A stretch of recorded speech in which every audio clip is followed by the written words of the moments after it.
বারান্দার মেঝের মধ্যে দুজনের মধ্যে কে নেল পলিশ দিয়ে ড্রয়িং করে এসছে রে?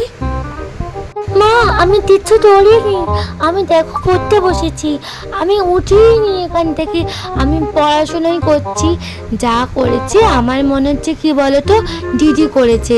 আমি তো পড়াশোনা করছি এখানে। না মা, তুমি দেখো আমি এখন ক্লাস করে উঠে এই যে সবাই ল্যাপটপ তুলছি, আর তুমি আমার হাত দেখো না, আমার হাতে কি নেল পলিশ রয়েছে? আমি তোমার মেঝেতে ড্রয়িং করবো? আমি করিনি, যা করার বনু করেছে। বুঝলাম, তাহলে তোরা দুজনের মধ্যে কেউ করিসনি তাই তো? ড্রয়িং তো দেখলাম বেশ সুন্দর হয়েছে, যে করেছে তাকে ভেবেছিলাম কোনো একটা গিফট দেবো। তাহলে তোরা দুজন যখন কেউ করিসনি, তাহলে গিফটটা আমি ফেলেই দিই। মা যখন গিফট দেবে বলছে, সত্যি তুমি গিফট দেবে তো? তাহলে আমি সত্যি কথা বলে দিই, মা ওই ড্রয়িংটা না আমি করেছিলাম। ও আচ্ছা, তুমি করেছো, এটা তো আমি খুব ভালো করেই জানি, তাই তোমার গিফটটা আমি সাথে করেই নিয়ে এসি। তাও এবার পিঠটা পাতো।